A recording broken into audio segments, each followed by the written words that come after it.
outcome instead of facilitating a maintenance phase, then we would say perhaps that he had failed treatment. He did drink again.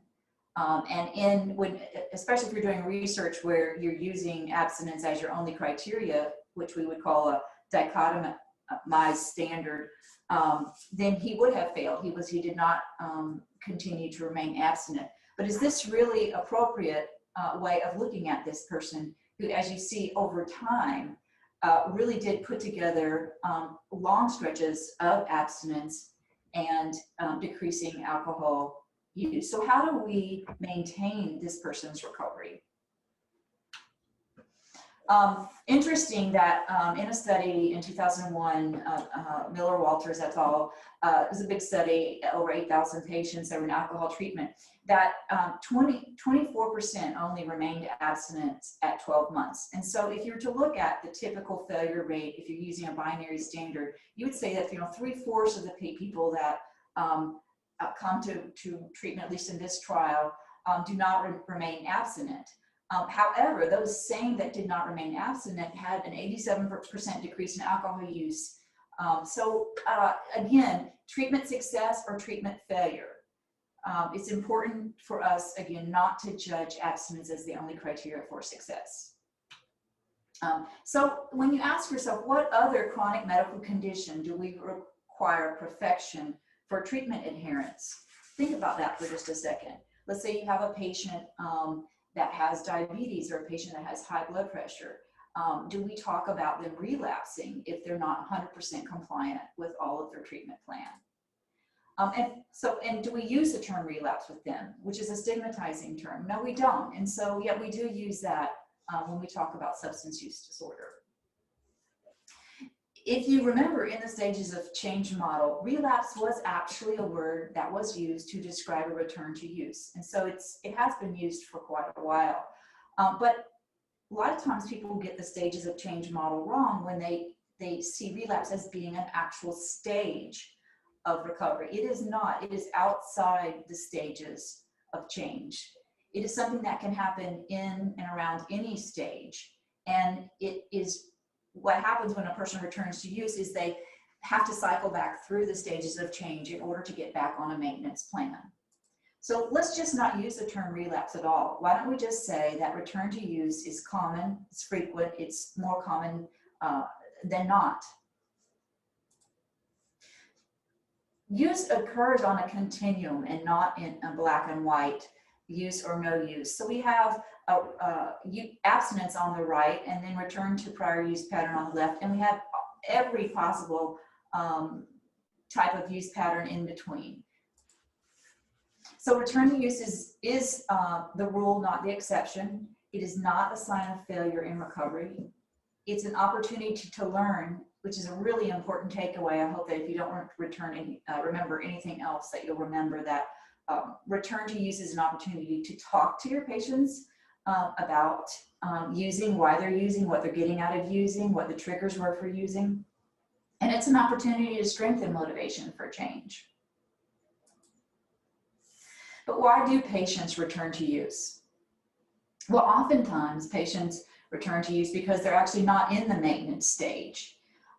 Most frequently, this occurs because they had a weak preparation stage of change. So if you want to put your energy anywhere in the stages of change, you want to really work through with your patients a good recovery plan, a good change plan, which looks at the potentials for return to use, the triggers for return to use, the reasons why they want to cut down on their use. Why do people return to use? Because behavioral change is hard. And I don't know how many of you are working at a behavior change at this point, but even if you're trying to cut down on eating sugar, for example, it is really hard to do. I always encourage people that are working in substance use treatment to have some sort of ongoing behavioral change plan yourself so that you remain humble about just how hard it is to change. Motivation for change waxes and wanes. It doesn't stay stable. Life happens. Things happen that cause stress to go up, and the substance use has been used as a coping strategy in the past, and so patients return to that coping strategy. So of course they need new coping skills in order to remain in the maintenance stage of change. I want to talk about a term called recovery drift. If you think about recovery being a journey, and so a patient is on a journey and they're trying to stay more to the dock of recovery. They're trying not to return to use. They have things in their life that are very important in maintaining that stability. And if you look at this image here, you'll see that the anchors of this particular person in recovery are healthy eating, fun activities, rest and exercise, meetings, that would be support meetings, therapy, that type of thing. And so recovery drift happens when one at a time, the mooring lines, the things that are connecting a person to maintenance come apart. So they suddenly stop eating in a healthy way, for example. They begin to self-isolate. They're not getting enough rest. And before they know it, they wake up and they're out to sea. So recovery drift or return to use happens oftentimes really gradually. And one of the things that we can teach our patients is to recognize when they're becoming unmoored from the dock of recovery. I like to actually share this particular image with my patients.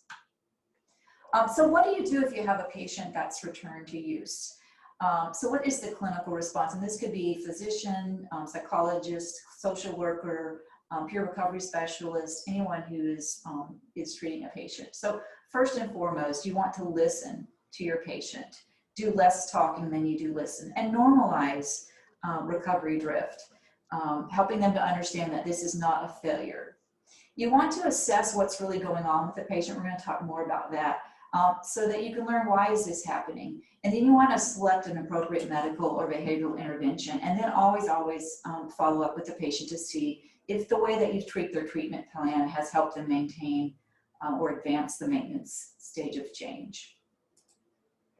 So key behavioral interventions, first and foremost, building and maintaining motivation, and second, increasing their recovery capital. So with building motivation, I'm sure all of you are quite familiar with motivational interviewing, if not the specifics, perhaps the spirit of MI, which is allowing your patient to be the guide, always listening, expressing empathy, not arguing, rolling with resistance, those type of skills.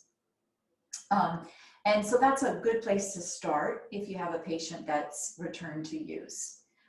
Second of all is looking with your patients again, if you haven't already, at the pros and cons of abstinence or cutting down if they're working a harm reduction plan. So over on the side of the screen, I have included my absolute favorite handout. It's an exercise that I like to do with patients that helps them really drill down into the advantages and disadvantages of using or returning to use. And the reason I like this particular exercise is that it also adds at the bottom the advantages and disadvantages of not using or not returning to use.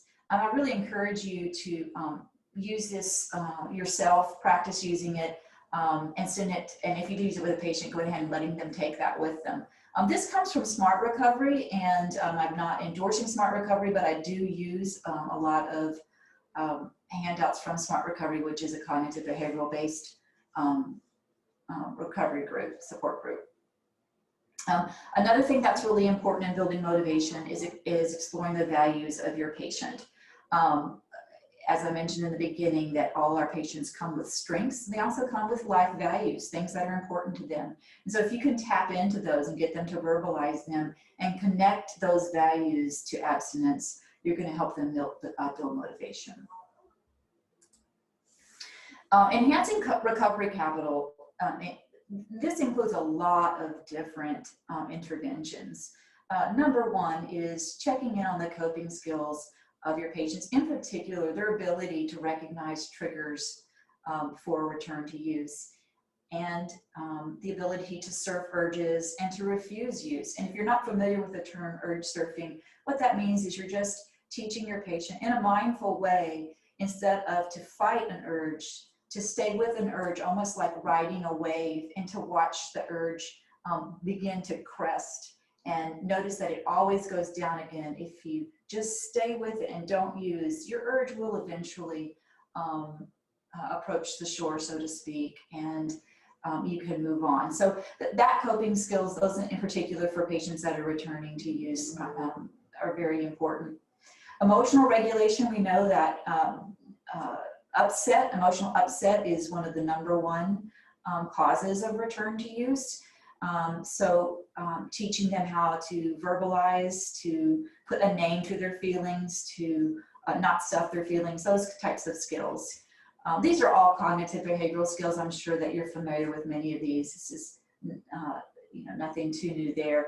And then any other stress management skills that they might need, including the most important one, which is problem solving. It's one of the coping skills that is most often overlooked. If you have a patient that is constantly under the stress, for example, of a poor living situation, the only way to reduce that stress is and I really have loved the imagery she used with the boat and the anchors.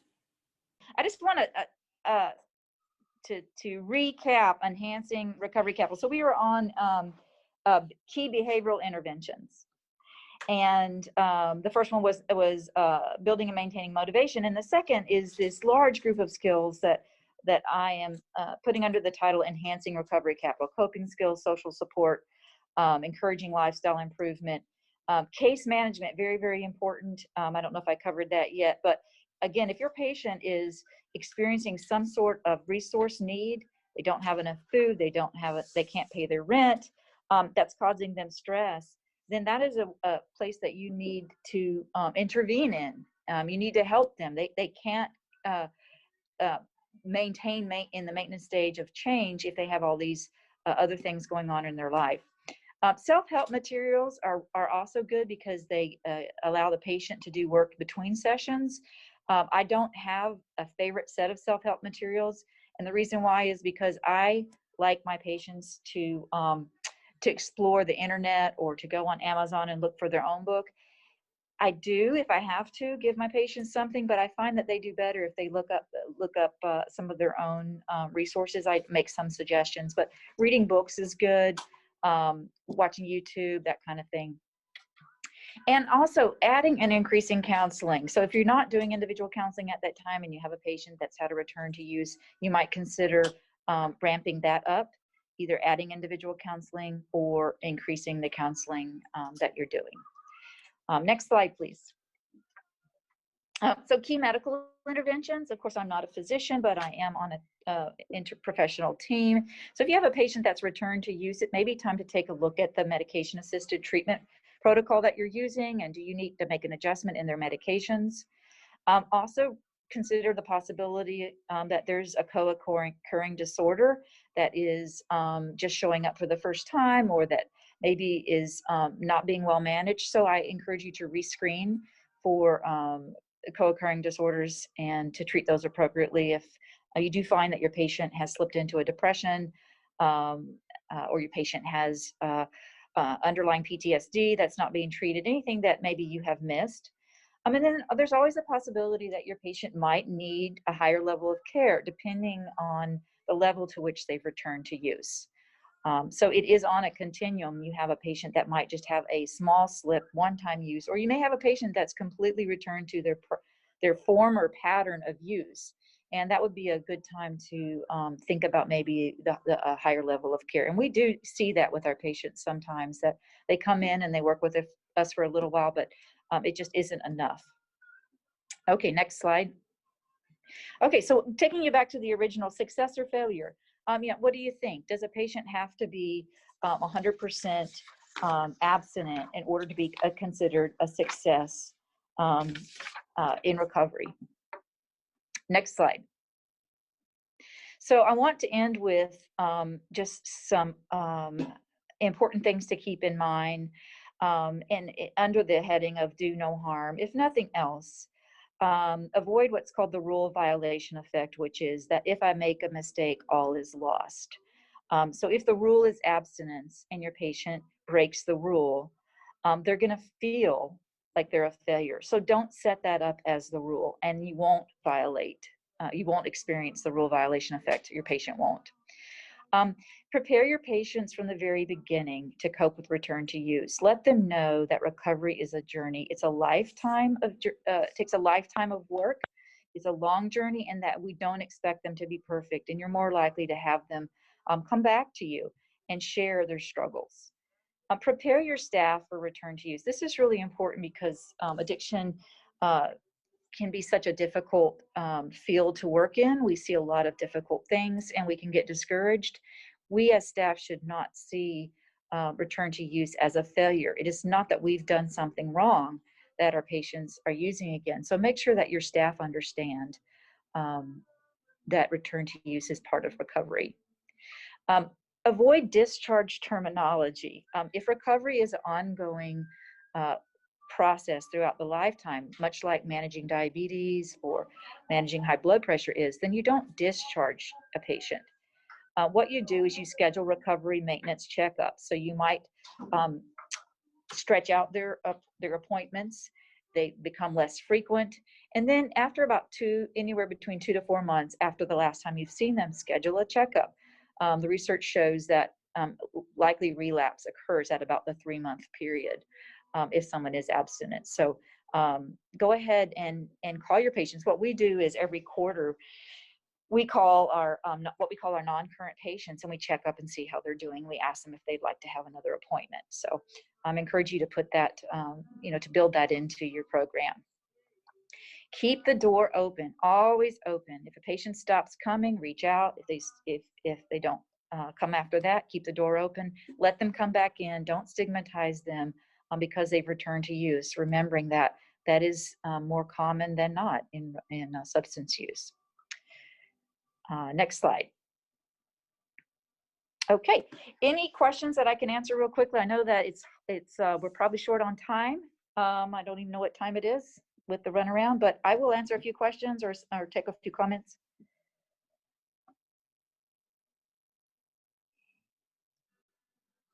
How do you tell? We can't see if anyone's raising their hand, or so if someone could. Here are my hands. Yeah, there's her hands. We talked about a few questions during the gap between when you guys were able to join us again. So I think we probably can go into the case. Okay, all right, excellent, Cool. excellent. If anybody has anything they would like to talk to me about later on, if they would like some links for some of the things that I talked about, just don't hesitate to get in touch with me.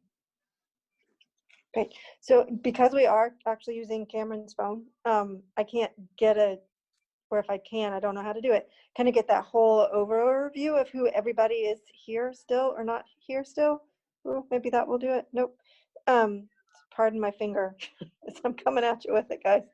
But I did notice that a few people had joined us after we got started. And I'm gonna have you guys introduce yourselves really, really quick. And also because this seems to be a CenturyLink ETSU kind of a thing, possibly. Some of you may have just disappeared, so I'm not certain who we still have with us or not. But Brooke, if you wouldn't mind unmuting and introducing, please. Sure. Hey guys, I'm Brooke Claiborne. I work for Mountain Peoples.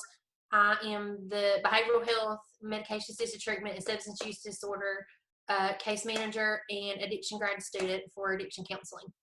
Perfect. Thank you so much, Brooke, for introducing yourself to us. And Amanda, I think you were there in the beginning and somehow I didn't manage to call on you, so I apologize for that. But if you can unmute right now and let us know about yourself. Oh, that's okay. Sorry, my phone died and I had to charge it. But I am an ETSU FNP resident and I currently work at the Johnson City Community Health Center. Great. Thank you so much for being with us and hanging on while we're experiencing these wonderful technical difficulties. Jack Larson, are you with us still? Yes, I am. I thought maybe that was you on the phone. On the phone, yeah. I think y'all are having the same tech issues we must be. But Jack Larson, I'm a second-year resident over at Kingsport Family Medicine. And thank you for the lecture, Mina. You're welcome. And I'm going to step to the side for a second, let Simona jump in and say hello. Hi, everyone. I'm Simona. I'm one of the addiction medicine fellows. Thank you. Thanks for lecturing me. All right. Awesome. Judy, are you still with us? Yes, I'm with you. Okay, perfect.